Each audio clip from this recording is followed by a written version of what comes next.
കുറച്ചു മാസങ്ങൾക്ക് മുമ്പ് പ്രേക്ഷകരെയും ആരാധകരെയും ആവേശത്തിലാക്കിയ ഒരു വാർത്തയായിരുന്ന മെഗാസ്റ്റാർ മമ്മൂട്ടിയും സുരേഷ് ഗോപിയും വർഷങ്ങൾക്ക് ശേഷം ബിഗ് സ്ക്രീനിൽ ഒന്നിക്കുന്നെന്നത്. അന്ന് സുരേഷ് ഗോപി തന്നെയായിരുന്നു ഇക്കാര്യം മീഡിയയ്ക്ക് മുമ്പിൽ വെളിപ്പെടുത്തിയത്. മമ്മൂട്ടിയെ നഗനാക്കി മഹേഷ് നാരായണൻ സംവിധാനം ചെയ്യുന്ന ബിഗ് ബഡ്ജറ്റ് ചിത്രത്തിലൂടെയായിരുന്നു ഇരുവരുടെയും ഒന്നിക്കൽ. ഒപ്പം സുപ്രധാന വേഷത്തിൽ ഫഹദ് ഫാസിലും കുഞ്ചാക്കോ ബോബനും ഉണ്ടായിരുന്നു.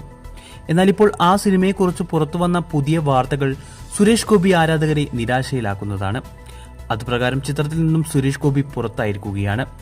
കേന്ദ്ര ഗവൺമെന്റിൽ നിന്നുള്ള സിനിമയിൽ അഭിനയിക്കാനുള്ള അനുമതി താരത്തിന് ലഭിക്കാത്തതിനാലാണ് ഈ പിന്മാറ്റം. 30 ദിവസത്തോളമുള്ള ഷൂട്ടായിരുന്നു സുരേഷ് ഗോപിക്ക് ഈ ചിത്രത്തിലുണ്ടായിരുന്നത്. എന്നാൽ ആ വിടവ് നികത്തിക്കൊണ്ട് താരനിരയിലേക്ക് എത്തിയിരിക്കുകയാണ് ദ കംപ്ലീറ്റ് ആക്ടർ മോഹൻലാൽ. ഇതോടെ 15 വർഷങ്ങൾക്ക് ശേഷം വീണ്ടും ബിഗ് സ്ക്രീനിൽ ഒന്നിക്കാൻ പോവുകയാണ് മമ്മൂക്കയും ലാലേട്ടനും. നിലവിൽ പ്രീ പ്രൊഡക്ഷൻ വർക്കുകൾ തകൃതിയായി നടക്കുന്ന ചിത്രത്തിന്റെ ഷൂട്ട് ഡിസംബർ മാസത്തോടെ ആരംഭിക്കുമെന്നാണ് പ്രതീക്ഷ. ചിത്രത്തിന്റെ കൂടുതൽ അപ്ഡേറ്റുകൾ വൈകാതെ തന്നെ പുറത്തുവിടും.